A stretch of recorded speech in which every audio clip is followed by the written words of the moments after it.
Hi everyone, I'm Mo. Thank you for stopping by my channel. Today's video, I just want to talk about my recent reads for October. I kind of missed the boat in uploading a video sooner, but I'm going to try to do some catch up now and just talk to you about some of the books. Some of them I really loved, some of them I felt about, and some of them I unfortunately really did not like. Okay, let's get into it. So the first book I want to talk about is The Poppy War by R.F. Kuang. So this was definitely a brutal novel to get through. It is extremely gory, extremely violent, and it doesn't really pull any punches at all. And it shouldn't, because it is about war. And of course, if you're looking at any historical text, the movies really don't portray how devastating and how brutal some of the biggest wars that we've known of to mankind can be. So this author in particular is someone that has obviously a lot of extensive background knowledge about Chinese history, and this book is very well researched. Even though it's all fictional, it has very strong Chinese historical influence, and some of the dialogue and some of the sequences that I read in here were really just jaw-dropping. So anyways, a really basic premise of the story is that Rin, the main character, is a war orphan. She lives in a very small countryside with a family that treats her quite horribly, and she's looking for her way out so she can better her quality of life. So there's an opportunity where an empire-wide test can be taken, and if she was to do extremely well in this test, then she could enter into an academy that is very prestigious, very elite, and you have dignitaries and soldiers and people of very high positions of power have come from this school as graduates. So she decides to take this test. She scores extremely well in it because she is so incredibly focused and determined, almost obsessively so. And then she enters into this academy and her entire life changes, for better or for worse, I should say. So The Poppy War, it's very interesting because it has 3 acts in the book. The first act is about her journey into getting into this academy and all the trials and tribulations while she's studying to become this soldier. She is bullied relentlessly. She has to deal with a lot of prejudice, a lot of bigotry, a lot of classism. Some of the comments that some of the students make to her are really jaw-dropping, and the violence is already pretty much, considering that, you know, the book barely starts and you're already just completely flabbergasted by some of the things that are going on. The second part of the story deals more with the third Poppy War. So in the timeline of this book, there's already been 2 major Poppy Wars that were very bloody, very brutal. And towards the end of her studies for Rin, there is a third Poppy War that's upcoming, and then she has to be pulled from school relatively early to now join the battle lines and be thrust into a very contentious war that's arising. And then the third act is, in a way, the aftermath of those events, and it is very dark and gruesome. I knew going in that this book had a lot of good hype for it, and that a lot of readers have stated that this was not for lighthearted. Pretty much every trigger you could think of, every trigger warning is in this book. There is a lot of depictions of violence, but there is even some depictions of sexual assault that was in this book as well. It's just not necessarily to the main character herself, but to some of her peers. And overall, I don't want to get into the nitty-gritty of it. I really recommend reading this book if you're someone that just wants an extremely thrilling, real-world gritty novel, even though it is fictional. It's just it's jaw-dropping. I think I rated it about 4 stars. There was some elements to it that made me extremely uncomfortable. That may not be the fault of the writer, that just might be my own personal preference, but I still think it's a worthwhile read. I probably will read the second follow-up novel to this. I just haven't gotten around to it yet. The second book that I read in October was Thunderhead by Neal Shusterman. I talked about Neal Shusterman's Scythes Theory series in a previous novel. So Arc of a Scythe is this book series. Book one, just like I said, Scythe. Deals with a world where mortality no longer exists. Everyone is now immortal. No one has to die due to disabling diseases and conditions, failing health. Technology has advanced, and people can now live hundreds of years and reset back their age to whatever parameter that they feel that they want. Sounds like a pretty cool society to live in. Unfortunately, there is a subsection of people that refer to themselves as scythes, and they are part of this brotherhood scythedom where they go out into the world and they essentially cull populations down so that the world isn't overpopulated because no one can really die anymore. So in the first book, it talked more about the practices of being a scythe, and about the commandments that the scythe diplomats have to fall in line to, and just about the system in general, and some of the corruption that's brewing from having a society like this exist. And we met two characters, Citra and Rowell, and we met them, their families, and the people that they were under as far as guides.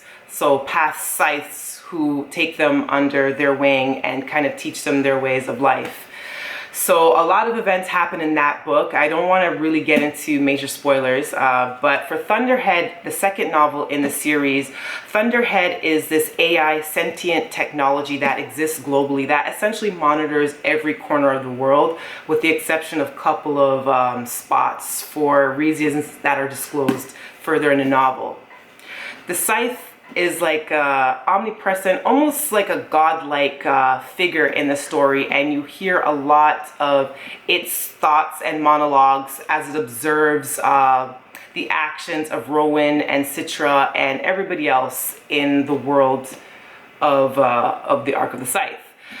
So there's a lot of elements at play. One of the major characters ends up becoming a vigilante of sorts, breaks away from the scythedom, and is going around killing scythes that are corrupt and that are not being compassionate in their gleanings or killings, and feeling that it's their job to make the playing field a lot more even, and that scythes should be a lot more compassionate and a lot more empathetic to people who are having to be put in a situation where they have to acquiesce to being killed for population control's sake. One of the other major characters ends up staying with the scythes and coming up with their own moral code as to how they practice their gleanings or killings. And a lot of the older heads, a lot of the older scythes in the society do not approve of their methods and feel that they're giving the people a lot more choices on how they choose to die, and them wanting to die with a certain level of dignity and control. And a lot of people don't like that. They don't like that kind of mentality. They want to keep to the old school way of things, of going. So it's a very much of clash of morals and principles. And the Thunderhead is observing all of this, and you can see with every progressing chapter how much frustrations built into this sentient being, and watching this world that's supposedly supposed to be perfect kind of implode, and more corruption is being brought to the surface. So it's actually a really interesting read. There's a particular writing style of Neal Shusterman that I'm still trying to get around. He has like a third person type narrative, and it kind of jumps in and out of so many points of views.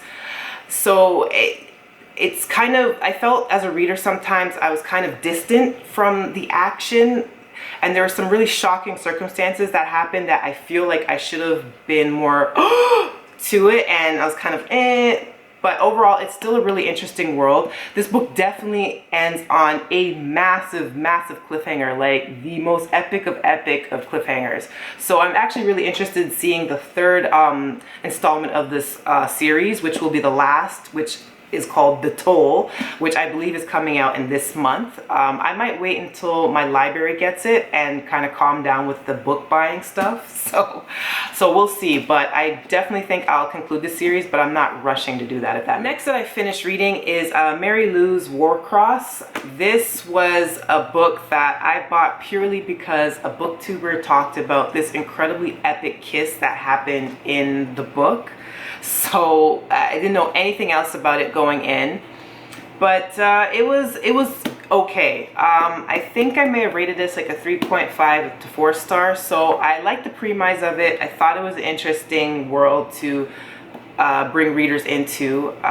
The basic premise for this one is Mika Chen is a bounty hunter, and she's basically her job is to track down Warcross players who are illegally using the game to bet and gamble on. Warcross being this hugely immersive virtual reality game in the future where people can upload themselves into and go into different worlds and battle each other for major prizes. So like, I don't know, like a Fortnite on virtual reality crack. I don't know. It's just it's a pretty immersive gaming experience, and it's hugely profitable, clearly. So that's why there's so many people that are gambling on it illegally. So Amika's hunting down people. In any case, she ends up in a lot of trouble, and to get herself out of said trouble, a rich benefactor gives her an anonymous call in the middle of the night and says that, hey, I want to fly you out. I have an opportunity for you. Are you willing to take it on? And it turns out that the rich benefactor that is calling her out is actually the game's creator. And he has a pretty major mission for her, and it's for her to accept, and it can change her entire life. So of course Amika accepts his offer, and then we're plunged into the world of Warcross. This was actually a pretty fun novel.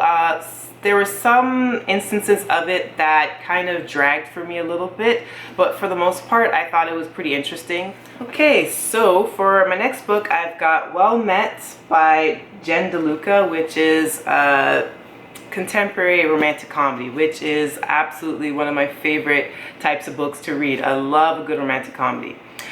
For this book, the main basic premise for it is Emily, the main character, has to move back home in Willow Creek, Maryland, to join her sister, who was recently in a major car accident.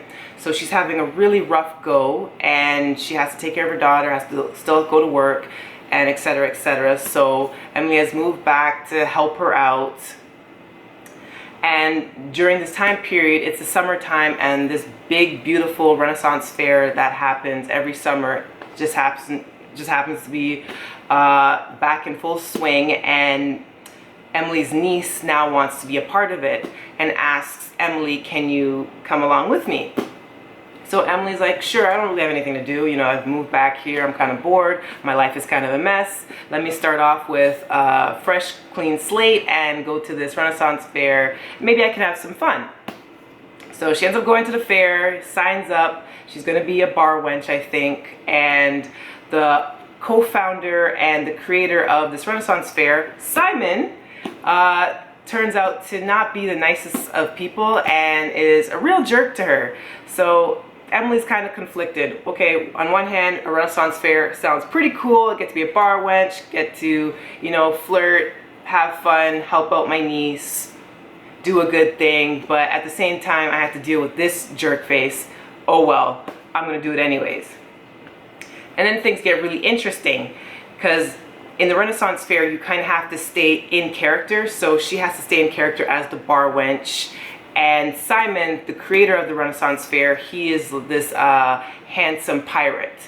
So while they're in character in the Renaissance fair, they actually interact with each other, and it's really flirtatious, it's fun, it's exciting, and Emily is starting to feel you know, those kind of romantic feelings towards Simon, but realizing that this is all fake. And then once everything is said and done and they're packing up and they have to resume back into their normal personas, they go back to hating each other again. So it's kind of this cat and mouse game, this push and pull.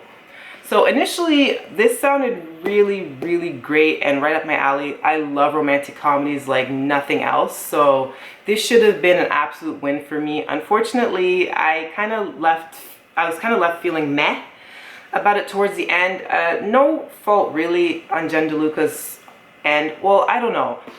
I felt like the writing style was kind of straightforward, where it wasn't as descriptive or flowery as it could have been because of the unique setting. There's not a lot of romantic comedies or books in general that takes place in Renaissance fairs. So I felt like there could have been a lot more lush, you know, descriptions, and Jen could have maybe had a really, really grand time with it. And for whatever reason, the chemistry between these two characters, when they weren't playing into the roles of being the bar wench and the pirate, it felt really cold and stilted. And I know that because it's a hate to love romance and it's playing into the enemies to lovers trope, that there has to be some contention between the characters. There has to be some conflicts. But a lot of the times, the conflicts and the arguments that the characters would get into just kind of felt off. I don't know how to describe it. I don't really want to slam the author because I think she did an okay job with the book overall. I think she got the point across. You know, the romance, you know, had its beginning, middle, and end, and they were the main focus, which is key ingredients to any major romance, is that the two characters, you have to believe that they go from realistically starting off not connecting, butting heads, to starting to peel back the layers and get a genuine understanding of each other, to falling in love.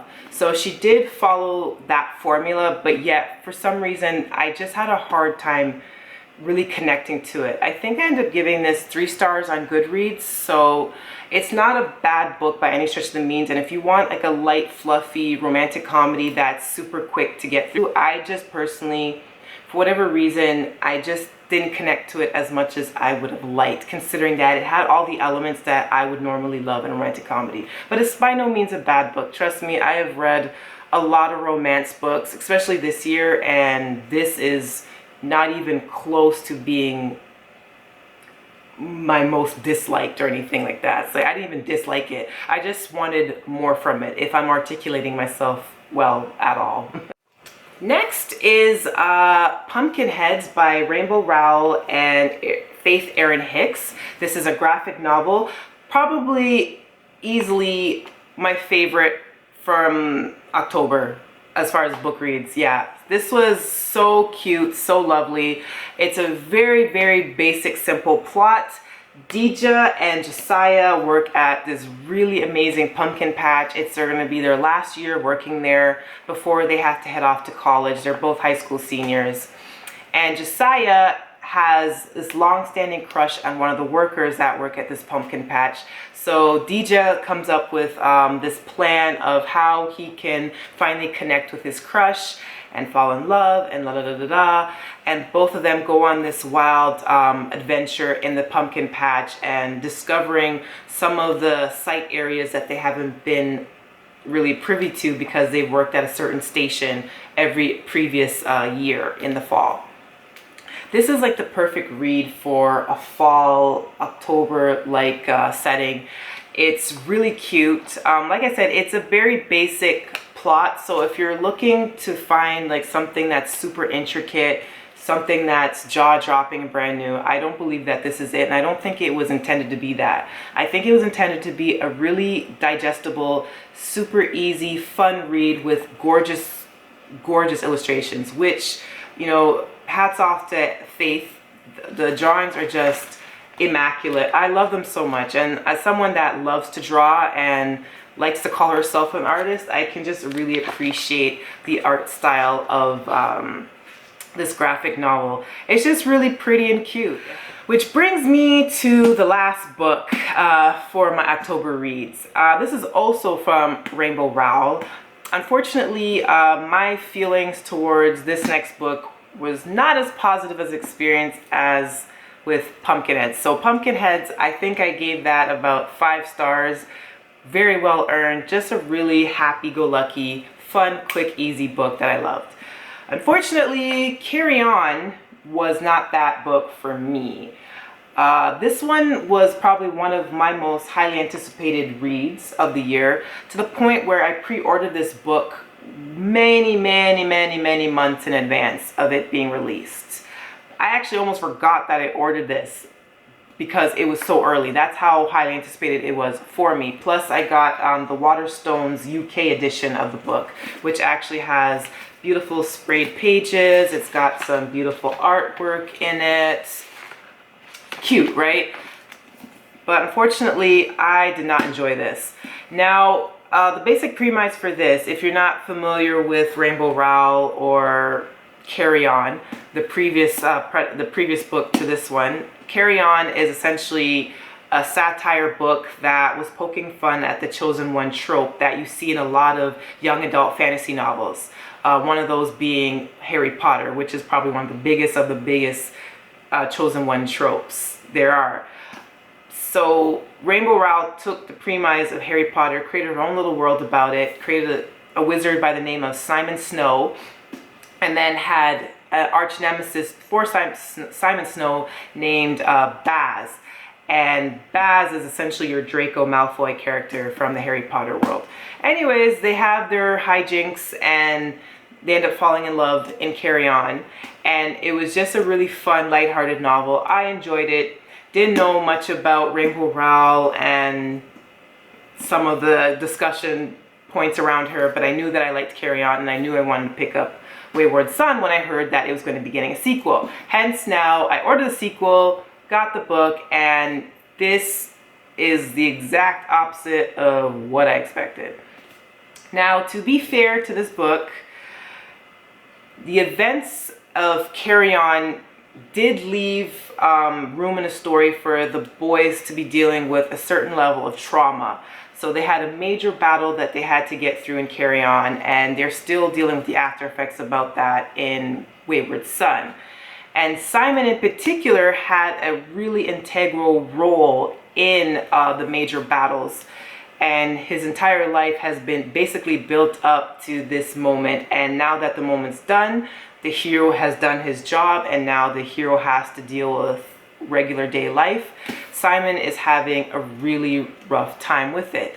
And Baz is kind of struggling at a loss to how to cope with this. That the guy they fall in love with, who has put himself on the line and has put himself in danger multiple times, now is kind of without he doesn't have a mission that he has to complete, and he's kind of finding himself completely without guidance. And Baz is trying to figure out, what can I do to help him out? You know, this is someone that I love, this is someone I cherish, I care about, and I just don't know what we're doing here.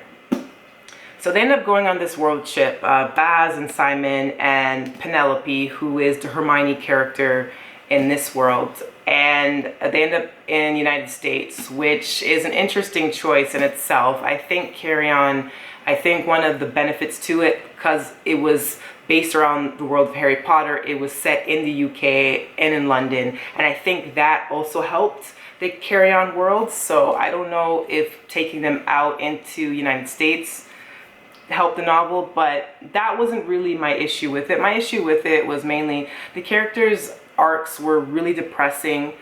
The lightheartedness and the cute, happy-go-lucky nature of Carry On really, in my opinion, didn't show up in this novel. It just felt really hopeless and bleak. There was a lot of miscommunication tropes, which I understand is a thing in a lot of young adult books, that miscommunication trope. I understand that sometimes the miscommunication can work, and sometimes it can just be so entirely grating, and I think it was getting on my last nerves here. Sorry about that, my camera kind of cut off, it overheated, so I kind of was interrupted in my thoughts.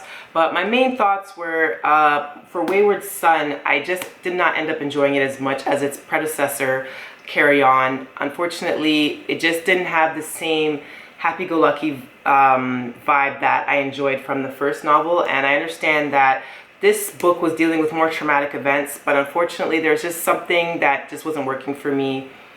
I felt it was a lot more bleak, it was a lot more depressing, which is fine, but for this world that I was introduced to, I just felt it was less magical, less fun and lighthearted, and the characters had so much miscommunication or just failing to communicate at all, which was really frustrating to read. The cliffhanger of this book as well left me kind of flabbergasted, left me kind of irritated as well. There were some new characters that popped up that drove me absolutely up the wall. There was just a lot of elements, problematic and otherwise, that I just did not enjoy in this installment. And to be honest, I don't know if I would want to continue with the third book that was recently announced by Rainbow Rowell. I don't know. If you're a Rainbow Rowell fan, please don't take offense to that. If you happen to like her books and you love Carry On with everything within you, then maybe you will have a different experience reading this. Unfortunately, it did not connect for me. I wish it did. It did not. That is the end of my October wrap-up, the books I've read in October.